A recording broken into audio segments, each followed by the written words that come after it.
রহমতুল্লাহি ওয়া বারাকাতুহু। দেশ কিংবা দেশের বাইরে থেকে যে যেখান থেকে দেখছেন সবাইকে অসংখ্য ধন্যবাদ জানাচ্ছি।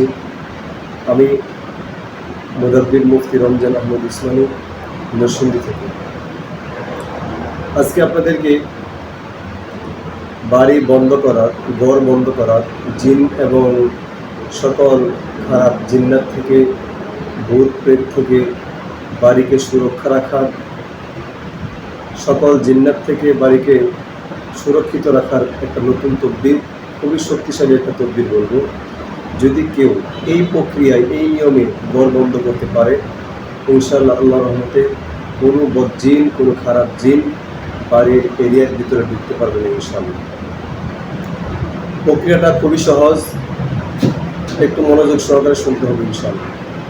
সেটা হচ্ছে বাড়ি বন্ধ করার জন্য এখানে আমি প্রস্তুত করে রাখছি। দেখেন, এরকম 4টা বোতল নিতে হবে। আমি এরকম 4টা বোতল সংগ্রহ করছি, আপনারা এরকম 4টা বোতল সংগ্রহ করবেন। এই যেরকম 4টা বোতল সংগ্রহ করছি, কাচের বোতল। এই 4টা বোতলকে সাইডে রাখবেন। তারপরে এরকম লোহা নেবেন, 4টা লোহা, একটু মোটা বড় লোহা দেখে নেবেন, 4টা লোহা। এই 4টা লোহা সংগ্রহ করবেন। এই 4টা লোহার মধ্যে পবিত্র কোরআনে পাকের মধ্যে সূরাতুত তারিক, আমরা সবাই জানি ওয়াস-সামাই ওয়াত-তারিক ওয়া মা আদরাকা মাত-তারিক, এই যে সূরাটা আছে, এই সূরাটার শেষে 3টা আয়াত আছে। ইন্নাহুম ইয়াকিদুনা কাইদা ওয়া আকিদু কাইদা ফামাহহিলিল কাফিরিনা আমহিলহুম রুওয়াইদা। এই 3টা আয়াত প্রত্যেকটাতে পড়ে 25 বার পড়বেন, 25 বার পড়ে 25 বার পড়বেন। প্রত্যেকটা লোহাতে এই আয়াতটা 25 বার পড়ে 25 বার ফু দিবেন। 25 বার পড়লেন, ফু দিলেন, 25 বার পড়লেন, ফু দিলেন, 25 বার ফু দিলেন, 25 বার পরে ফু দিলেন। তাহলে এটা পড়া হয়ে গেল। এখন আপনাকে কিছু বালি নিতে হবে, বালু, স্বচ্ছ বালু নেবেন কিছু, এরকম এতগুলা বালু নেবেন। ওই বালুর মধ্যেও ইন্নাহুম ইয়াকিদুনা কাইদা ওয়া আকিদু কাইদা ফামাহহিলিল কাফিরিনা আমহিলহুম রুওয়াইদা, এই আয়াতটা পড়বেন 25 বার, পরে বালিতে ফু দিবেন। তারপরে সূরাতুল বাকারার শেষে কয়েকটা আয়াত আছে, আয়াতগুলো তেলাওয়াত করবেন।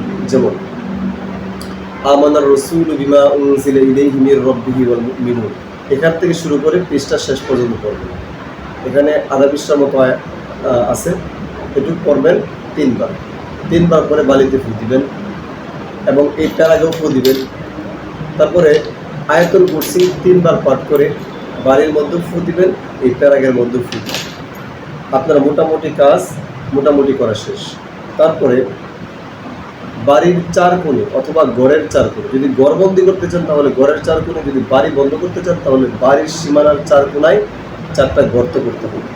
4টা গর্ত করার পরে ওই গর্তের সামনে দাঁড়াবেন। বাড়ির 4 কোণায় 4 জন ব্যক্তিকে দাঁড় করাবেন, আর একজন ব্যক্তিকে বাড়ির মাঝখানে দাঁড় করাবেন। যদি ঘর বন্ধ করেন তাহলে ঘরের 4 কোণায় 4 জন ব্যক্তিকে দাঁড় করাবেন, আর ঘরের মাঝখানে একজনকে দাঁড় করাবেন। এই 5 জন ব্যক্তি আজান দিবে, একই সুরে একই সাথে জোরে আজান দিবে। আজান দিতেই থাকবে। আর একজন ব্যক্তি যিনি মুদাব্বির, যিনি কাজ করতেছেন, উনি একটা গর্তের কোণায় দাঁড়াবেন। এখানে দাঁড়ানোর পরে এটার নিচে এখানে দাঁড়ায় প্রথমে আউযুবিল্লাহি বিসমিল্লাহর সাথে সূরাতুল মুযাম্মিল তেলাওয়াত করবেন। সূরা মুযাম্মিল তেলাওয়াত করবেন। তেলাওয়াত করে এখানে ওই যে বোতল ছিল, এই বোতলের ভিতরে এই একটা প্যারাক ঢুকাবেন। ঢুকানোর পরে বোতলের মুখ বন্ধ করে দেবেন। মুখ বন্ধ করে দিয়ে এই মাটির নিচে একটা প্যারাক এই বোতল সহ গাড়বেন। আর যে বালু ছিল, এই বালুগুলো পুরা বাড়ির মধ্যে, পুরা ঘরের চালের মধ্যে অথবা ঘরের ভিতরে ছিটিয়ে দেবেন। ঘরের চালে দিলে ভালো হয়, অথবা বাড়ির সীমানার মধ্যে বালিগুলো ছিটিয়ে দেবেন। ছিটিয়ে দেওয়ার পরে প্রথমে একটা যখন এক কোণাতে গাড়লেন, তারপরে এখান থেকে আস্তে আস্তে দ্বিতীয় কোণায় যাবেন। দ্বিতীয় কোণায় যাওয়ার পরে সেখানে যিনি দাঁড়ায় থাকবেন তিনিও আজান দিতে থাকবেন, আজান দিতেই থাকবেন। সেখানে গিয়ে পারলে সূরা মুজাম্মিলটা আবার তেলাওয়াত করবেন, সূরা মুজাম্মিল তেলাওয়াত করবেন, আর এদিক দিয়ে আজান সূরা মুজাম্মিল তেলাওয়াত করার পরে আজান দিতে থাকবেন। যখন আজান দেওয়া শুরু করবে তখনই দ্বিতীয় কোণাতে আরেকটা বোতল রাখবেন, গর্তের মধ্যে রাখবেন। তারপরে যে বালি ছিল ওই বালিগুলা এই দ্বিতীয় কোণা থেকে আবার তৃতীয় কোণা পর্যন্ত এই রেক টেনে বালিগুলা দিয়ে যাবে, আর আশপাশে বালিগুলা ছিটায় দেবে। তৃতীয় কোণাতে গিয়ে সময় থাকলে, যদি সময় পান, যদি হাতে সময় বেশি থাকে, তাহলে মুজাম্মিলটা আগে তেলাওয়াত করবেন, সূরা মুজাম্মিল তেলাওয়াত করার পরে আজান দিবেন।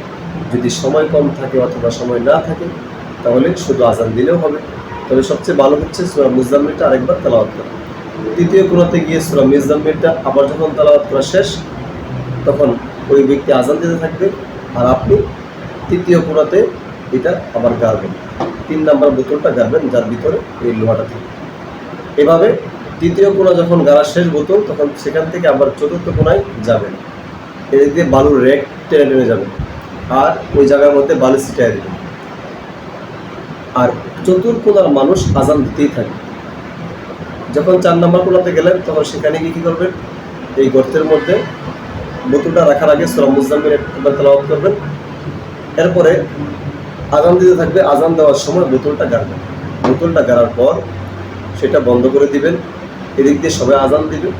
আজান দেওয়ার পরে এই আয়াতটা, এই দোয়াটা পড়তে হবে, সুবহানাল্লাহি আলহামদুলিল্লাহি ওয়া লা ইলাহা ইল্লাল্লাহু ওয়াল্লাহু আকবার, সুবহানাল্লাহি আলহামদুলিল্লাহি ওয়া লা ইলাহা ইল্লাল্লাহু ওয়াল্লাহু আকবার। এই দোয়াটা 3 বার পরে মাটিতে 3টা থাপ্পড় দিবেন আর বলবেন, আল্লাহর নামে এই বাড়িকে বন্ধ করা হচ্ছে, আল্লাহর নামে সকল খারাপ জিন্নাতের কাছ থেকে এই কোরআনের মাধ্যমে এই বাড়িকে বন্ধ করা হচ্ছে। আজকের পর থেকে কোনো জিন্নাত এই বাড়িতে ঢোকা নিষেধ করে দেওয়া হচ্ছে। আজকের পর থেকে সকল জিন্নাতের জন্য এই বাড়িতে ঢোকা নিষেধ করা হচ্ছে। ইনশাআল্লাহ আল্লাহ কোরআনের বরকতে এই বাড়ি বন্ধ হয়ে যাবে, এই বাড়িতে কোনো খারাপ জিন্নাত ঢুকতে পারবে না ইনশাআল্লাহ। আজকের মধ্যে এখানেই সমাপ্ত। ইনশাআল্লাহ আগামী আরেকবার কোনো একটা সময় কোনো একটা গুরুত্বপূর্ণ বিষয় নিয়ে দেখা হবে। সেই পর্যন্ত ভালো থাকুন, সুস্থ থাকুন। আসসালামু আলাইকুম ওয়া রাহমাতুল্লাহ।